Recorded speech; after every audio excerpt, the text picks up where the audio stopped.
A little less than a month ago, a little town in St. Louis County by the name of Ferguson, Missouri, population 21,000, suddenly became one of those places where you merely mention one word, the name of Ferguson, and everybody knows what you're talking about and everybody knows where it is.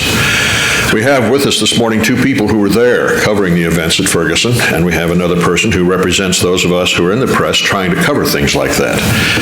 We're going to be talking a little bit about the challenges of covering an event such as that, the challenges that the people faced on the ground who were there, as well as some of the situations that existed before and after, perhaps. The press has taken some hard knocks from some people who were critical of the way that we covered the event. You see here an editorial cartoon, the original of which I have here. And it's a signed copy, numbered, limited edition. And if anybody from SPJ would like to put this in your auction for the Legal Defense Fund, your live auction or whatever afterwards, come up and see me and I'll be glad to donate it to you. But this is one example of some of the criticism we took. There was criticism of the media for not doing a good job of properly portraying and properly putting things in context in Ferguson. But at the same time, there were people who were on the ground who were doing the best they can. I talked to the teacher of the year in Missouri just a few days ago, who is a journalism teacher at Hazelwood West High School in St. Louis County. A journalism teacher is the teacher of the year in Missouri. And I called him and I said, I'm sure that you gained a lot of important things to teach your journalism students because of the Ferguson experience. And he told me that he'd gone to Ferguson on the first night of the demonstrations, that Sunday evening, so that he'd have something to talk about in his classroom the next day in terms of ethically and compassionately reporting a story such as this. And when things got violent, he decided he'd better get out of there, and he headed back to his car. Unfortunately, in order to get back to his car, he had to walk past the Quick Trip that was being pillaged, looted, and burned. And he was hit in the side of the head with a brick. It took 6 stitches to close his wound, and he spent 5.5 hours at a police outpost until it was safe for him to go get his car and go home. But he taught his class the next day. And he has had some interesting observations to make about how we performed. The media, print, broadcast, online in Ferguson. And maybe I'll share some of those with you a little bit later. They are included in some handouts that we have. We made about 30 packages of handouts that are over here. If we run out before you get yours, we're going to be posting that material on the internet, on the RTDA internet, so that you can go find it after the convention. Our 3 panelists this morning. We have 2 people, as I said, who were on the ground in Ferguson. We're going to start out with Robert Brooks, who is the online editor of Radio 1 in New York. He is the middle person here. Next to me is Elise who was with NPR, who tweeted. Was it a tweet? Your first gassing? And a lot of other first experiences. And then we have Greg Leslie, who is the Legal Defense Director for the Reporters Committee for Freedom of the Press. Let's start out by having these 2 folks relate to you a little bit about what it was like to try to cover this event. I guess, and one of the challenges would be how to stay out of the way while doing the things that you had to do. So, Elise, why don't you start things off for us and explain to us how you tried to cover this for NPR without injury to yourself, but also to provide an accurate picture of what was happening. Sure. First of all, a lot of people ask what I was doing in Ferguson in the first place, because my beat is technology and culture, and usually I'm hanging out in Silicon Valley and whatnot. But I was born in St. Louis County and am a Mizzou grad, a proud Mizzou grad. And so when I saw a lot of this unfold, I just raised my hand and volunteered, hoping that I could offer some understanding and context of St. Louis. Because what was happening in those early days was, and a lot of experiences of big news stories are like this, what was happening was something that was very 3-dimensional was getting flattened. And so what I thought was important was to try and get to the other parts of the county and the town and really illuminate what was happening from other parts. Because the truth is, on the ground, a lot of the images that we were playing on cable news all the time were happening in a very limited zone of West Florissant Avenue. And so it was probably about 3 large city blocks. And the command center, which you could walk to, was by day a Schnucks grocery store, for those of you from St. St. Louis. It was a Rainbow clothing store. It was a Target. And by day, we were hanging out in the Starbucks inside the Target. And it was very normal, and getting lunch at Sonic. And it was just this every suburb USA experience. And it was after nightfall, especially those nights of the curfew, after Governor Jay Nixon started the curfew, that things really got a little dicey. And again, this was happening in a very small zone. And so what were the images that were being broadcast to the world didn't represent all of sort of the entirety of St. Louis or the entirety of even Ferguson, because the brew pubs and the wineries were all still open and everything was going fine. And so there was a charge to sort of make three-dimensional something that was getting flattened. And then there was a really big difference between day and night. At night, what was dangerous was that there were a few bad actors, a few protesters who clearly wanted to challenge the police for numerous reasons. The reason I ended up in a more dicey situation was actually because when I was taking cover in a car wash that was across the street from the Quick Trip, I wasn't sure that anything was actually going to happen that night. It was I think that I had gotten gassed on the final night of tear gassing. And what had happened was police could not tell the difference between press and protesters. And they, in fact, tried to get us to separate from the protesters.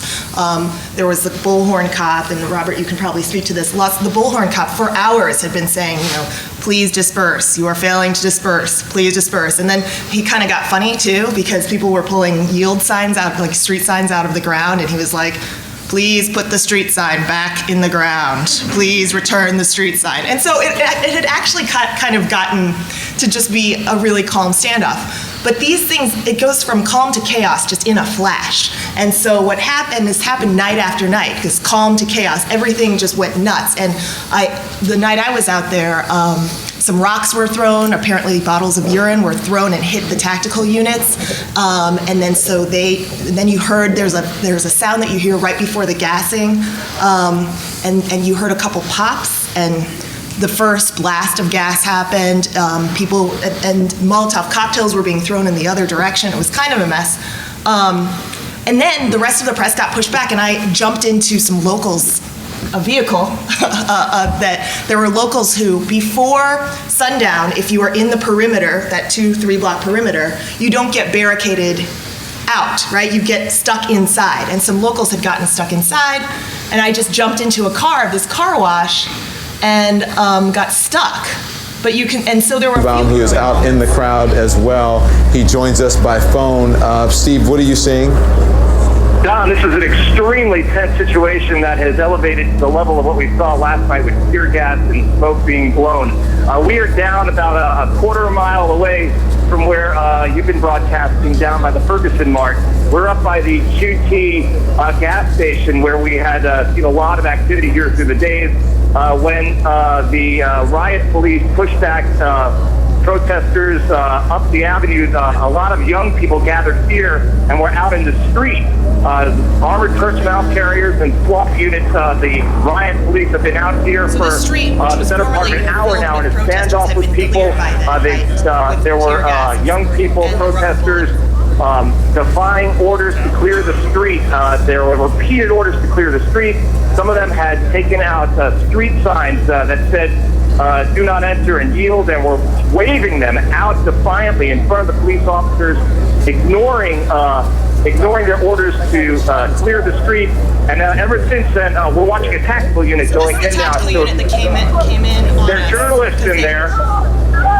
There are journalists in there. I'm sorry, a tactical unit was going in towards the car wash where some journalists sought safety. And the reason we're all hunkered down behind a concrete wall here is because moments ago my perspective was completely different, because we were blasted by a spotlight, and then these guys with long, I guess they were shotguns, and masks on their faces were coming at us, and it was impossible to see because of the gas still wafting in the air. And then in order to get out of the car wash, the unmistakable sound of gunshots. I had to roll down the window, everybody took defensive positions, and we're all safe. I need to stress that we are safe right now. The police know where we are. Eventually they let us out, and thanks to Steve Kastenbaum for calling them off too. And so, and I only say all of this just to describe the fact that it was chaotic, and there was nothing, I think, a lot of these cops were operating from a position of defensiveness and in some cases fear, and so that was dangerous for everybody, and journalists included. And in these kinds of situations, when we were mixing, it was really impossible for them to tell who was who. Thank you. Let's move on now to Robert Brooks, who is with Radio 1 in New York. You were also right in the middle of all of this. Yeah, and to kind of clarify with Radio 1, I represent Radio 1 as a entity also encompasses an organization called Interactive 1, as well as TV 1 and a few syndication programs. Specifically, I work out with Interactive 1, and they're based out of New York. I'm physically based down in St. Louis and also oversee the Dallas market. In the situation with Ferguson, as she stated, it was very different, to say the least. And I summarize it in that way because no one expected anything like that. And from everyone I've talked to who lives in St. Louis, who have lived in St. Louis for a number of years, or from St. Louis, period, completely brand new, the situation. When it took place from my perspective, the radio station was already giving out news to the community on a regular basis about what was taking place. And I was working with Interactive 1 directly in terms of trying to figure out how we're going to do coverage from a national level as well as a local level to provide content for all of our different platforms and so forth. And the situation, as she mentioned, it escalated quickly. It would go from literally being absolutely calm to all of a sudden it's just complete chaos. So during the day, you knew that things would probably be pretty calm and everyone could kind of walk around, but it was usually around midnight. Is usually when everything really started taking place and kind of just go away. Outside the Ferguson area, which really was when the situation was taking place, was really like 2 or 3 blocks. That's absolutely correct. There was like other things taking place within the entire scope of the city, but not to the level that it was kind of being promoted out there. So as I was talking to actually a couple, one of my bosses who's here and one of my coworkers who's here too, about it. And I mean, I was getting calls from friends in New York and LA, and they're like, "Man, are you okay? It's looking like it's the purge." And it's like, no, it's not the purge, but like the tension was definitely there from the perspective that, and it's very key, in my personal opinion, when it comes to like how some of the things were handled, is to realize that Missouri is a concealed and carry state. And so around the time this started taking place, you were hearing a lot about, in fact, one of my friends who was he's a very proud like gun owner, to say the least, how they were having issues where like gun stores were, selling out of different pieces of equipment. There were individuals outright who were just waiting for something to happen, plain and simple, hoping something would happen. And so there was a certain level of fear that was literally in the city, particularly in the first week, that something else was just going to happen that was already escalating, but all it's going to take is one thing that's a drop, and it was going to be all chaos. And it was just a looming, feeling. And so from a media standpoint, for us, from the Radio 1 side, our main thing was to come in from an angle that allowed to show, okay, yes, these things are taking place, but here's the other stories that are not taking place. These are the things that are taking place behind the scenes to kind of, diffuse what is going on, to kind of, in terms of trying to help the community and so forth. On my personal side, like I am also a member of 100 Black Men, and 100 Black Men, the organization, was very actively involved behind the scenes in terms of what was going on. So there was certain information I knew about before it was being released. And as I heard about them, I was like, okay, we need to kind of be ready for this. And so I had to communicate that with Gordon Hurd, who was the News 1 head up in Interactive 1. and we would figure out like a game plan or work with the organization, because in fact we got a partnership with them in relation to this to get exclusive information or to get us access to people. I would say probably my biggest strategy when it came to covering the content was taking advantage of the fact that I was on the ground and that the team that I was able to put together was from the city. And that was a very big deal for anyone who knows St. Louis in particular. St. Louis is very much a city where if you're not from there, you're going to have some challenges. You know, if you don't even acknowledge the fact you're not from there and you try to act like you are, they're going to know, and you're going to have some challenges on top of that. If you cannot tell them what high school you were from, and that high school you were from is not from St. Louis, you're going to have challenges. You know, and that's just being honest. They don't care about your college. They don't care if you went to college. What high school did you go to? Plain and simple. I had that problem when I first moved there. So knowing that and having that understanding, you know, when we did put together a team, you know, one of my biggest pushes was that, okay, we need to get local individuals who have relationships and contacts within the city already, you know, who not only are professional and have the experience, but, you know, if they'll just know who to go to, or in fact they may be reached out to some of the individuals that we want to talk to. They may just be able to go to them directly, you know, versus getting certain runarounds that other individuals did run into. So, you know, that was a very big part of our strategy, and that's why we were able to get certain interactions that took place, and we were able to get access to certain content that we were able to have. So that did, in lieu of that too, that also had an effect on, you know, the amount of, I would say, conflict we ran into when it came to like the law enforcement, when it came to getting media coverage, because we were able to leverage some of those relationships to have a smoother line of contact to get certain information than maybe some other journalists did, you know. So that's all I have to say. Now, at an early point in these demonstrations, there were confrontations that developed between the local authorities and the reporters. And probably one of the most frightening ones that maybe all of you have seen is the image of the reporters who were in the McDonald's the night that the Ferguson police, dressed in combat attire, decided they wanted to clear the place out. And that was pretty scary to see. Very quickly, the Reporters Committee for Freedom of the Press got involved because they could see that there were some things going on in Ferguson that were not in keeping with the constitutional rights that reporters have to report events and incidents. And this is where Greg Leslie got involved. And the Reporters Committee started notifying the folks in the St. Louis area that this simply was an intolerable situation. But Greg, would you like to tell us how you got involved, first of all, in watching what was going on, and then how the Reporters Committee started to try to influence what was happening with the police?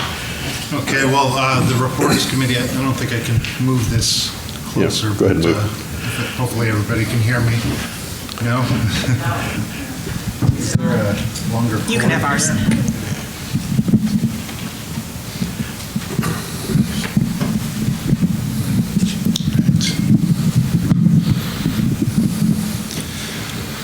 Well, the Reporters Committee watches for incidents like this. It's one of the things we do. We were founded in 1970 by reporters, specifically to defend reporters' rights. So part of our role is to look for cases like this of police interference or any kind of official interference with reporters trying to do their jobs. So as soon as we started hearing things, you know, we would get calls from people saying it was getting out of hand. We started to get word from the individuals in the McDonald's incidents, especially the Washington Post and Huffington Post reporter. We were kind of hearing through their attorneys that something was going on. As you can imagine, at a time like that, it's hard to get anything official done because police and county and city police were overruling each other, not really knowing who was in charge. Then the State Highway Patrol came in, and then the National Guard came in. So I think they were busy 24 hours just trying to figure out for themselves how to manage the situation, and they weren't really willing to talk about the media issues because they had a much bigger issue to deal with, you know, which the constant protests and all that they saw over a serious civil rights issue. So the media issue became very secondary for them, and yet, if you stop the media from covering an important civil rights issue, you really affect how the people understand this civil rights issue. So, some people were saying to us, well, the media concern isn't important right now, let's worry about the bigger concerns, but it is important. Coverage matters, and release of information from police and other state agencies matters at times like this. I think we're going to see more in the coming weeks from the police about the officer's, his version of what happened in this shooting. And it's going to lack a lot of credibility because they didn't get it out quickly. I don't know what it's going to say, but the point is, the longer you wait to get your information out, the more it looks like you're massaging it, playing it up to make it look, to put things in the best perspective for your officers. There was just a real lack of information right at the start, and clamping down on the media or making them feel like they might be arrested just for covering this story really just exacerbates that whole problem. So, we were really pushing for more information to come out and for an opportunity to talk to police about how they were handling the media. And when you look at these issues, if you want to look at how police and the press and protesters interact, you really have to look at two different time periods: pre 9/11 and post 9/11. And everything was different back then. It was a different time, really. As we saw, something that's really starting to get good coverage now is this idea of the militarization of police. And it's frightening. It used to be very rare for a SWAT team to use these tactical maneuvers to stop a sniper or to stop, something really aggressive going on. But now it becomes their default way of handling protesters. And we saw it in Washington, D.C. years ago, right after 9/11, where suddenly these, fully battle-ready police officers were marching on crowds, and they just believed they had to control the situation first and foremost. So if you were on one street, they wanted you on the next block, and they would have tactics as to form a wall and move protesters and move the press. And then to pick up on Elise's point about how they were kind of just confusing the protesters and the press, well, that's going to happen more and more often. Because as we all know, the definition of who is a reporter is not all that clear. And in a case like this, where you're covering civil rights, and the first question is, the issue is a police officer who shot an unarmed person, the media coverage doesn't look all that different from the activist coverage. And activists are not often acting like journalists. Sometimes they want to get arrested as a civil disobedience measure. Other times they're acting more from passion than from trying to cover this for other people. So there's going to be this kind of constant conflict over who is really a reporter, and how do you distinguish the reporters from the activists. And again, going back pre 9/11, this was fairly easy. You kind of knew who the media was, and police actually used to respect the idea of a press pass. And you just don't see that as much anymore.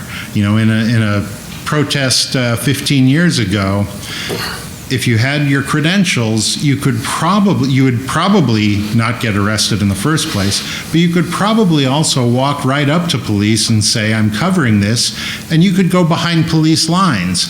If they were arresting people for being in the street when they should be on the sidewalk, you could have probably walked around behind the officers to get the better photograph of what was going on. You can't do that anymore. They don't care if you're a reporter for the New York Times or Washington Post or anything else.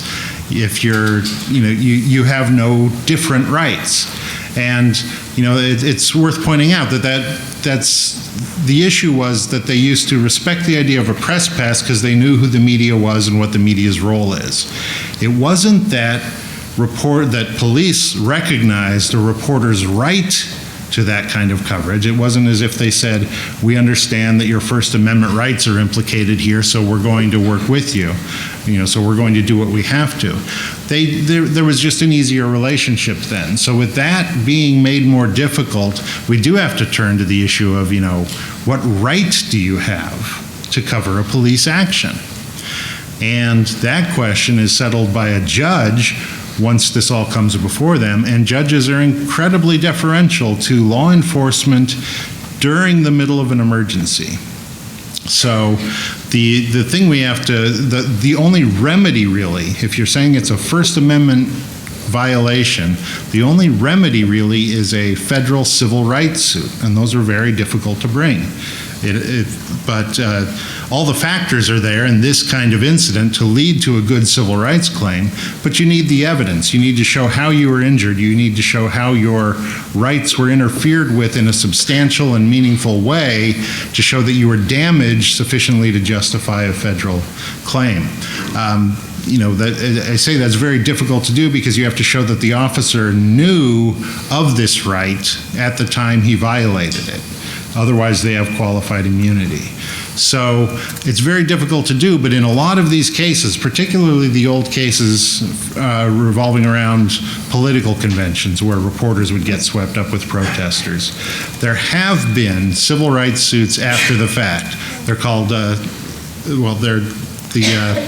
the Section 1983 civil rights suit for a state actor violating your constitutional rights. They have been brought after some of these big protests, and police usually lose that first battle to say that they're immune from these kind of suits, and so once that happens, the jurisdictions enter into settlement talks, and there have been some judgments because of that. And so, in a sense, our best way to assert the rights to report in the future will be to kind of gently suggest that if we don't get cooperation from the police, down the road there will be a civil rights judgment against them. It's a hammer to hit them with when sometimes you want something much more subtle, and it really starts to affect your ability to negotiate with police if they think you're threatening something significant after the fact rather than trying to work with them slowly. So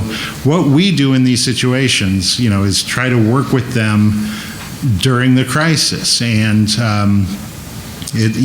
just to avoid that, having to take that second step of saying we're going to file a civil rights suit. So once we were hearing about this, once we were hearing from reporters who actually were stopped from covering things, we got 48 news groups, and you can see the list of them on our website under our briefs and comments sections. The protest letter is up there that went to the key people at each police agency, as well as to Eric Holder. We got that 48 group coalition together and sent a letter saying, we have to look into these issues. You have to do something about it now, not after the fact. After the fact, all you're talking about is monetary damages for a civil rights violation. We really wanted to say first, we've got to come up with a way to allow the media to cover this, because when you're talking about a fundamental issue like this, a police shooting of an unarmed person, getting the information out there matters for both sides, no matter what your opinion is on what really happened. The best solution is always getting the information to the public. And so that's what we were pushing for. As I said, unfortunately, the bad news is because this was in the heat of battle, while we did all this, we just didn't get a response to that letter. But we just heard of fewer and fewer incidents, and then, of course, the actual military tactics seemed to also abate. It seemed to me, watching from Jefferson City, 120 miles away, that when these 48 groups raised these concerns, that's about the same time that the Ferguson police were taken off the case and the Highway Patrol and National Guard moved in, and the climate seemed to improve a little bit. Now, I've seen that from a distance. Do you think, Greg, that kind of happened? Things changed every day in that first week, really. So obviously when, the city police, I don't think there's a city police out there that's really ready to handle a situation like this. And I don't mean that as an insult. This is just so unusual. So county police can be an improvement. And then, obviously, in this case, the State Highway Patrol being headed by an African American, that made a difference. He came in and engaged with the community and talked to people. He didn't put on battle gear and try to enforce from a position of power. So I think that really made the biggest difference, it seems to me. Which isn't to say there were no bad actors. I mean, after that first week and after Captain Johnson came in, there were still plenty of incidents, like individual incidents. The Getty Images photographer who was arrested more than a week after Michael Brown was shot, that was happening, after the curfew was lifted or the day the curfew was lifted. And so there were still incidents, and then there was the famous cop who has now resigned or been asked to leave, who said something like, go F yourself or whatever to reporters, and it was caught on tape. And so I will say that while I did think that they showed a lot of restraint as a whole, there were lots of jurisdictions acting at once, right? Not only the ones you mentioned. St. Louis, for those of you guys who really know St. Louis or Missouri, St. Louis has from one block to another, you're in a new suburb, right, or a new town. And so there was Wildwood police there and Fulton police there, and everybody was helping in some way because there was so much traffic management too, just to keep the barricades and keep people from getting close to the zone. And so it seemed as if they were trying out a different strategy every night, and I'm not sure. I'd love to know how all of these different agencies communicated with one another and how, they were instructing a lot of these officers who were manning the barricades to deal with media. My experience was pretty tame. I actually have sound I recorded as we were encountering one of the barricades, just so you guys get an idea that, it's true, not all the cops were really aggressive. They were trying to just follow orders, really. Let's see. No, ma'am. The protesters. Ma'am, I was very clear. Please go back the other way. We were told no more pedestrian traffic than all it is. We're just doing what we're told.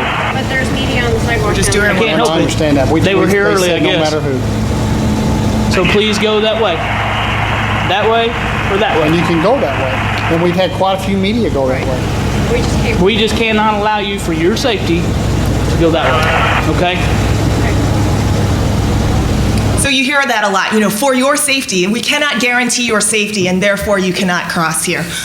They were just told by their superiors that they couldn't let people pass the barricades if you weren't already inside at a certain amount of time. That was me and a New York Times photographer as we were encountering it at 11:30 the night of the last gassing,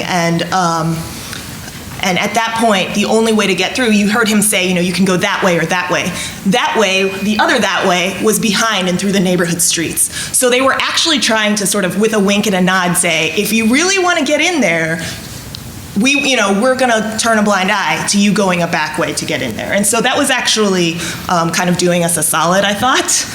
And maybe that was an individual decision, police officer by police officer, but it was also dangerous because when we did go the back way, we came out in front of the media pens, if you will. So they started creating like media zones where press had to be, and that's where a lot of the network cameras were because they were streaming a lot of this live, and they were already sort of fenced off. And if you went the back way, you came out in front of it, in between the protests, and so it was more dangerous. And they kind of indicated that, but again, this was my experience. My experience is not, representative of everybody's, and that's kind of the thing that I keep emphasizing with all of these Ferguson stories. Robert, is this, Yeah, go ahead. this kind of thing that you said? No, Yeah, go ahead. I was going to make a quick note about that there are really two states, California and Ohio, that have laws saying a police officer can't stop a journalist for his or her own safety.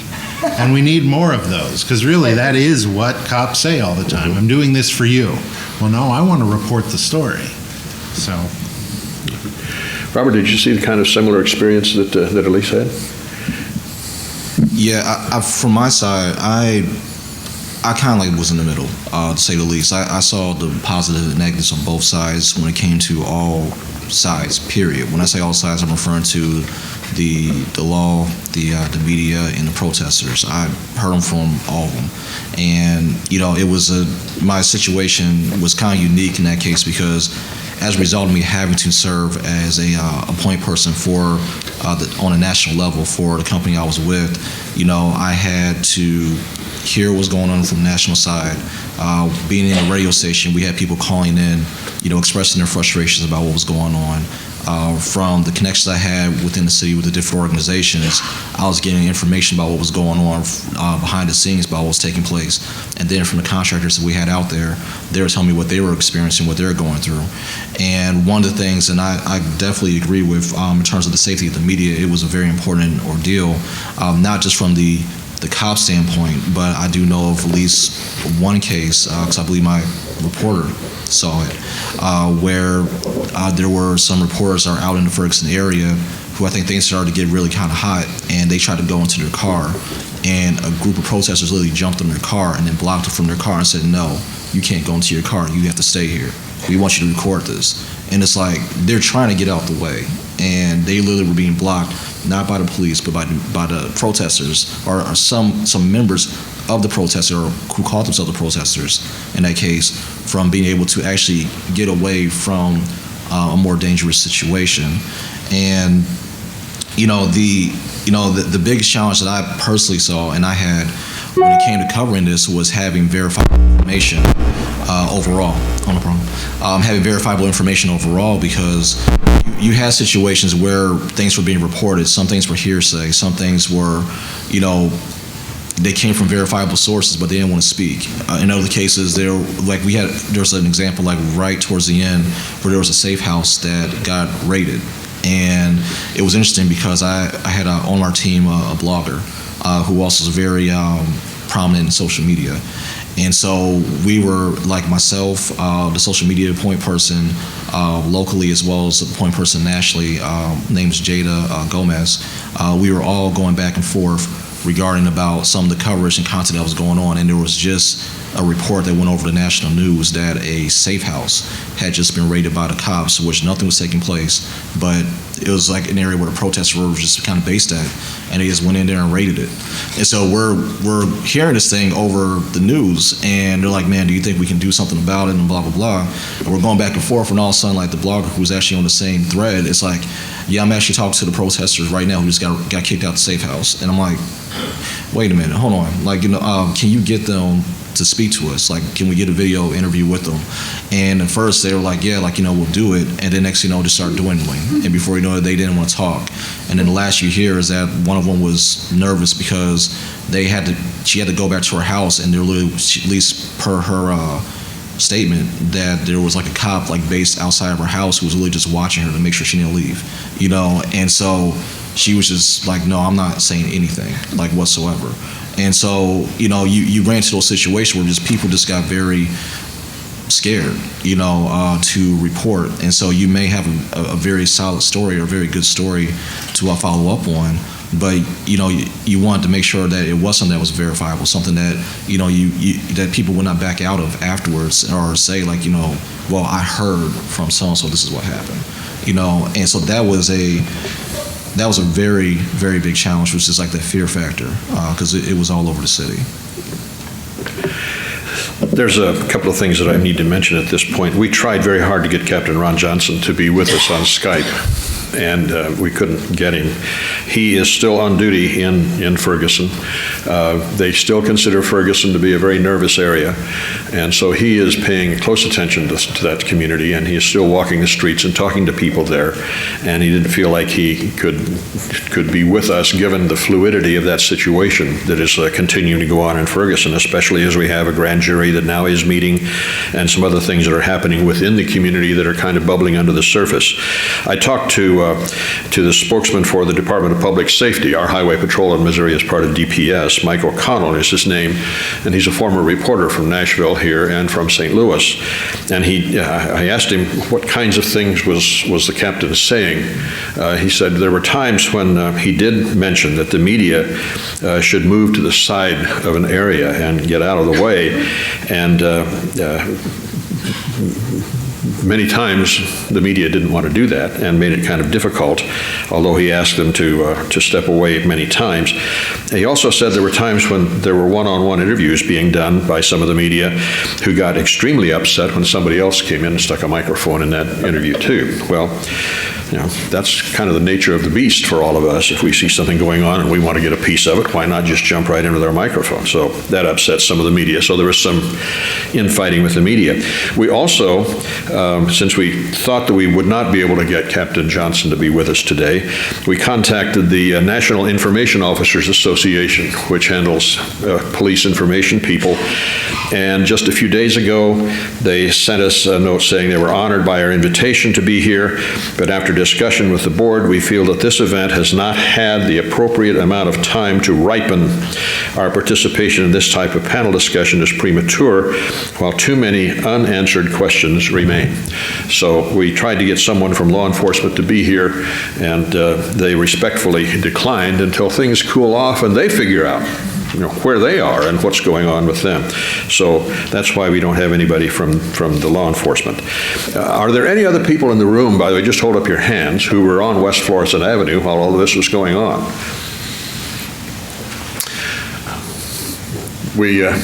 One over. I personally wasn't, but several of my coworkers were. Okay. And a couple of them sent me accounts. From St. Louis Public Radio.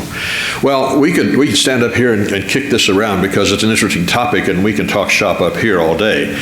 But we know some of you might have some questions. If you have some questions you'd like to ask the panelists, feel free to step to the microphone right here and ask any questions that you have. We have a room full of journalists with no, oh, good. Okay, we do have a journalist with a question. Yes, sir. My question is for Robert. He's actually a coworker of mine. So, can you just talk a little bit about, you're in St. Louis, you're stationed there, you're there every day. When things aren't going on, you're still there. So can you talk about a little bit about, how you felt when you had this rush of media and rush of people who weren't from St. Louis, kind of there and, occupying it, for lack of a better term? Sure. To be honest, it was a shock, number one, but the truth to be told, like once it kind of hit what happened, or hit that everybody was there. Before I was in St. Louis, I lived in New York for about 8 years in like the freelancing world, and I honestly felt like I was back in New York, like literally, like it was just that frequent, just the amount of just activity that was taking place, you just couldn't sleep, or at least in my case, I couldn't sleep. It was, there were emails going out for me probably at 1, 2 o'clock in the morning. I was getting up at 4 o'clock in the morning, at 5 to, do reports or send things over, constantly being in contact with everyone from a local standpoint to a national standpoint, trying to keep up to speed with all the events. I mean, we're talking about a situation where it seemed like everybody wanted to have some form of rally or protest. And I don't say that as a joke, but I mean, it was literally like that. Like you literally would have a rally conclude at like 10 a.m. and literally at 10:05 you get an email that another one's about to start up at 11 a.m. They just got prompted like over Twitter. As soon as that one wrapped up, here comes another one. It's a fundraiser. There was just something, especially that very first week. It was just like so I'm like, how do you cover all these? How do you, verify which ones make sense, which ones don't, to cover? It was, I would say like from a cover standpoint, it was, and I say this and I don't want to come across the wrong way, it's kind of like a rush in some ways, because like it was just not normal, to see something like that take place in St. Louis. But I say that like carefully only because it was a tragedy, which this happened as a result. And regardless of how you look at it, it was a tragedy for the fact that many people were negatively affected by this, And so my answer to that was just like when I saw him come in, it was just, it was like, okay, here we go. You know, that's really the way it was. It's like either you are ready to move when something like that happens, whether you have a plan or not, or you just sit back and you stand still and just let someone else, you know, take over, you know. And so you just gotta be ready, period. And so when it was time to it was game time, I really, honestly, Blau, I didn't even think about it. It was just kind of like, let's go, you know, so.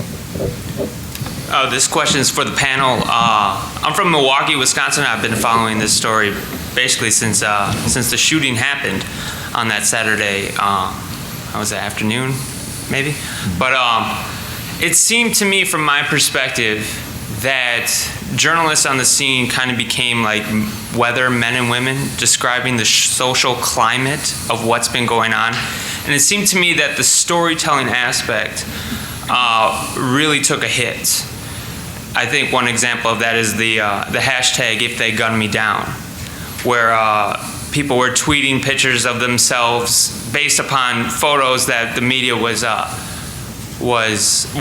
broadcasting of Michael Brown, kind of looking a little bit questionable, I'll say, and people were tweeting that with the hashtag "If They Gun Me Down," photos of themselves maybe in some baggy clothes, and then right next to it a photo of them playing with their child or in a military uniform. I'm just wondering what the panel's thoughts were. I know, Robert, you touched on it a little bit when you talked about how difficult it was to get people to come forward, but... So what are you asking? I guess, so you're saying that if They Gun Me Down and covering what was happening on a hashtag was not good narrative storytelling? I'm saying that it just seemed to me that a lot of the majority of the coverage was all about the protests and what was going on, as in terms of maybe some of the residents, their feelings, their stories of having lived there, having interacted with police, didn't get as much. I'm not saying that it didn't get coverage, but it didn't get as much coverage, if that clears things up. Sure. Okay. Go ahead. Yeah, I can answer that one because I know exactly what you're saying. And I can actually speak on that in relation to Interactive One, because what you just mentioned was a primary issue of mine when it took place, because there were certain, in my personal opinion, perspectives that were being kind of promoted out there, or certain messages that are being lost as to what was really taking place, what was really important about what was going on. Not to anybody's fault per se, but it just was happening.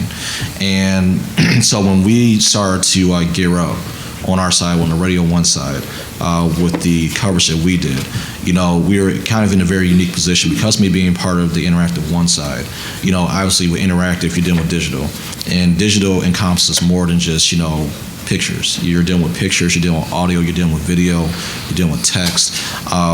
It ended up becoming the goal was to pretty much create a hub of content that all of our entities could actually pull from. But at that point, it was still like, okay, we're gonna get all this content, but what's the focus? And the focus literally became the stories that you just mentioned were being ignored or not being focused on as much. And so outside of like having an individual from the community be the voices, you know, who are out there from a contract standpoint, we made it our goal to get the voices in the opinions and perspective of individuals of the community who did not have to be, you know, figureheads about how they felt, what was going on, what was taking place. You know, we had a video, and out of all the videos we shot, was probably like my favorite one. It was my second favorite one, was the mother of Michael Brown at one point, in the midst of all the stuff, decided to just go back to where her son got shot. And she was just there by herself. My reporter caught her. She had like no security around her. There was no police around her. There was only like 2 or 3 reporters who were just there. And she was just standing there. She just wanted to be with the community and just talk to people, you know, and she outright said it, I'm just here. I just want to be around my community. And then if you looked in the street, you saw literally a line of just roses. People just taking rose petals and roses themselves and literally just went all, like right in the center of the street, just had them all the way, it was going all the way down. People would literally just drive by, drop a rose, and just keep it going. I've never seen anything like that before. And it was one of those things that from a story standpoint, I didn't see too much coverage. Actually, I didn't see any coverage of that. And so it was like, all right, these are the things that we, as a news entity, we can actually get out there. And we felt, as you mentioned, that was something that was very important to present, because even from being in St. Louis, I can tell you that a lot of individuals in St. Louis were not happy about how St. Louis is being promoted, on a national level. It was like, we're being shown as a war zone, so, yeah. Does that answer your question? Yeah. Okay, I'm sorry. Hey, Greg, I appreciated your comment about the difference between before September 11th and after September 11th. I think we've all seen security measures and things like that change. Curious as to where you think we can go in reminding authorities and police we're the good guys. Now, we should all be on our best behavior. Probably in that situation, everybody wasn't in regards to the media. However, when you think about it, if they continue to do this kind of thing, take it back to 1963. If a civil rights movement had been banned for the media coverage, we wouldn't have the Have a Dream speech on videotape or film today. It would be lost to history. So it's concerning to hear that, yes, it's a different day, and yes, it's hard to discern all reporters today, but when you see the video of Al Jazeera, it's pretty clear they knew who they were. No doubt, that was a TV crew. So just curious what you think as far as how do you stop this or remind them that, we're there for a better reason. Well, it's difficult because you say, how do we convince them that we're the good guys? Well, first you have to tell them who we are. So it does get back to that issue of, who is a journalist who is there to try to objectively cover an incident versus who is an activist trying to promote a cause. And many journalists, write for opinion blogs or for opinion pages. So the line is even harder to draw. And we've just got to continue having discussions about how to draw that line. And then I think, with Ferguson, we really are now getting the first inklings that there's going to be more attention paid to this idea of the militarization of police and stepping back from that. And I think one of the ways, if they're serious nationwide about changing the police image from something like you saw here, what they're going to have to do is really make an effort to reinstitute those practices that worked. And those primarily include allowing journalists to cover something openly. And again, I got to stress as much as possible, allowing accurate information to get out there, both releasing it themselves and not interfering with journalists getting it, is going to be critical. And so, as the Justice Department intervenes and they're not acting like a judge determining who's guilty in Ferguson. They're going to try to implement a plan, as I understand it, to say how police should react in these situations. And so as part of that plan, there's got to be more discussion of allowing journalists back in, trusting journalists. And I think that's where we've really got to concentrate our efforts. In the handout material that we have over here, there's 30 copies, so we'll post it on the internet later. But there's an article from Pointer about 5 lessons the St. Louis Post-Dispatch learned about covering things in Ferguson. And there's a bunch of other things that are critical as well as helpful too in that material. A brief disclaimer, I work for St. Louis Public Radio, but I'm the only reporter that did not spend time at some point in Ferguson. I'm their state capitol reporter. My perspective was covering our governor's response to what was going on in Ferguson and his the nearly week it took him to start spending more time there and addressing issues. If it's okay, I have some very brief accounts from 2 of my coworkers who were on the ground in Ferguson, and I'd like to hear your responses or thoughts on what they observed. First is Dury Buscarin. This is what she wrote, and I will be brief. What struck me were the ethics of having a press staging area. Essentially, they had media stay within a cordoned-off parking lot to cover the riot without risking arrest. It didn't feel right to me because I've always been taught that it's unethical to give media special treatment of any form. Separating media and protesters meant they could use crowd control methods, rubber bullets, tear gas arrests on the public without the risk of hitting journalists. Stephanie and I chose to stay with the protesters but left when we heard bullets coming from the crowd and and couldn't immediately identify the shooters. We did not have bulletproof vests at that point. Had there not been other reporters and photographers there to document the rest of the evening, I'm not sure what we would have done. The other account is from Rachel Lippman. Hers is, I found this one rather very interesting. On the last night I was there, which would have been the 21st, I believe, I did notice that the group that was marching rather than just watching would make sure to stop for 30 seconds or so in front of Anderson Cooper's set near the public storage building just to get their time in front of the TV cameras. When NBC and CNN packed it in, the crowd dwindled pretty quickly. I saw the same phenomenon over the Powell shooting in the city of St. Louis. When the cameras were turned on, people would start chanting, but when the camera's lights clicked off, they'd go pretty quiet. Playing to the cameras definitely became a thing. Just my question is, your thoughts on those two accounts, and did you see similar things? So those are, those are two very different, obviously, thematic points. The first is about the media staging area, or what I called the pen earlier, just because there was one that was kind of in a parking lot that was gated, so it did feel kind of like a pen. And I will say that what Dury and Stephanie were able to do is not be in it, so it wasn't as if you couldn't move completely. It wasn't completely inflexible to get in and out of the pen. But other journalists had different experiences. So again, I have to emphasize that.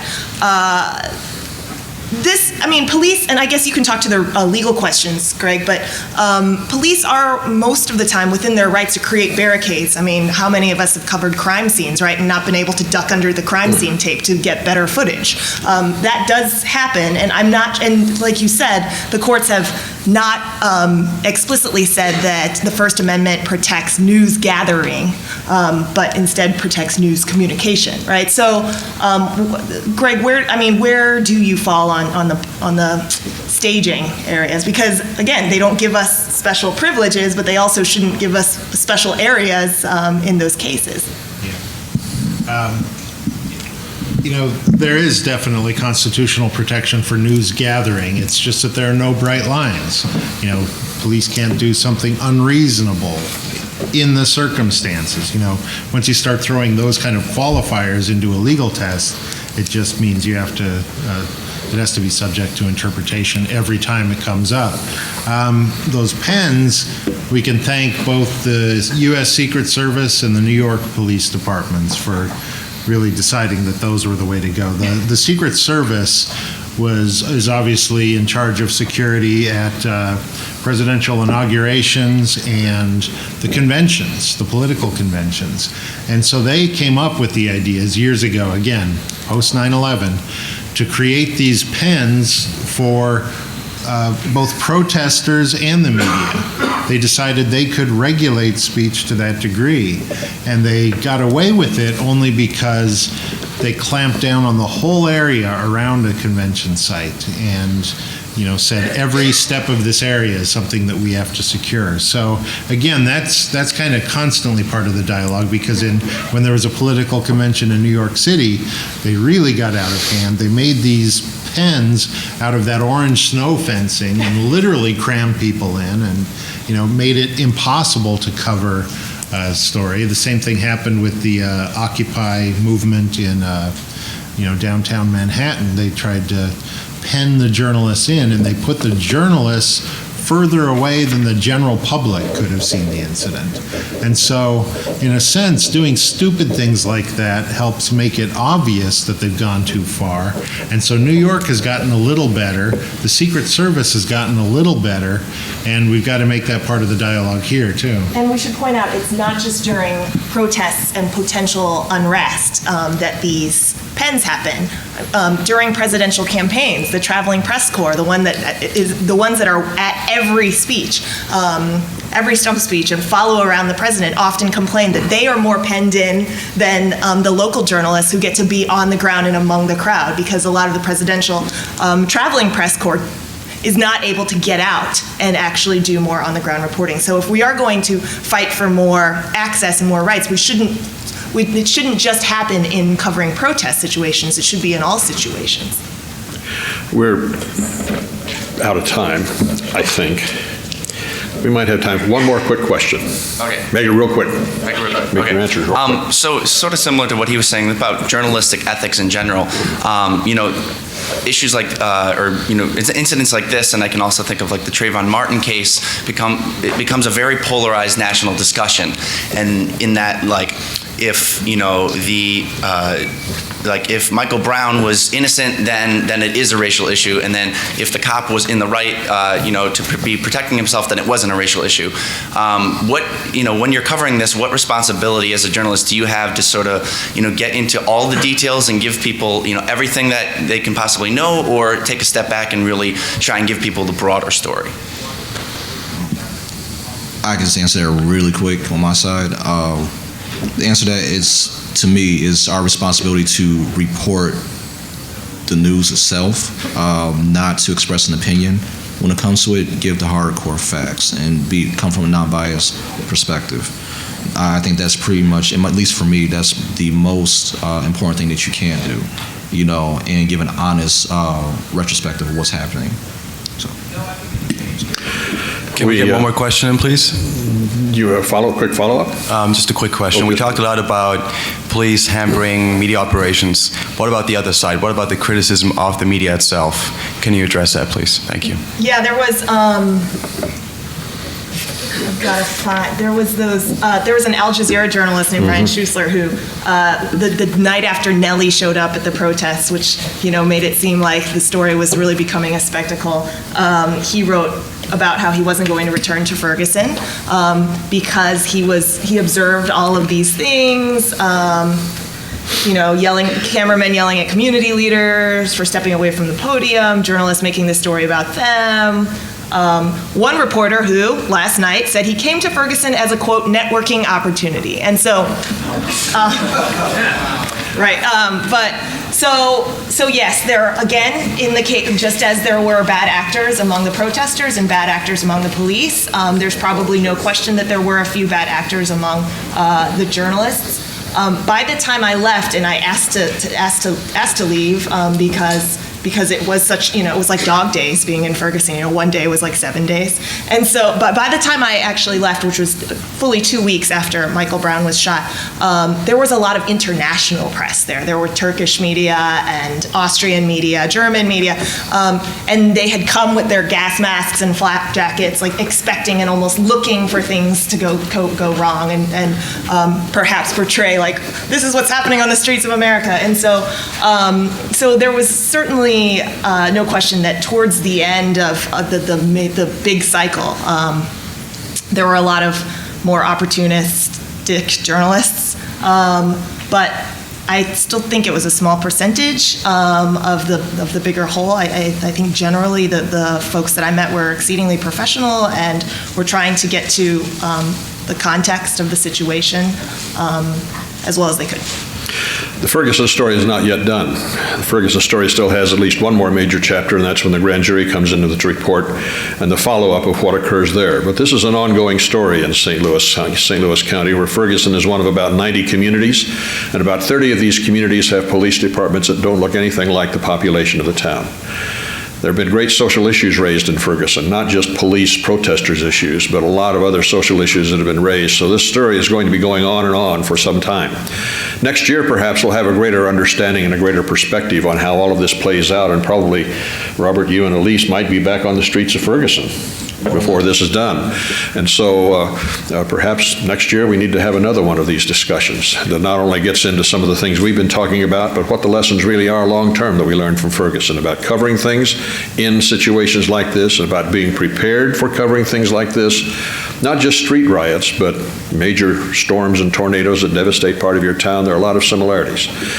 So thank you very much to our three panelists, Greg and Robert and Elise, and thank you very much for being here, and let's go to our next session. Thank you.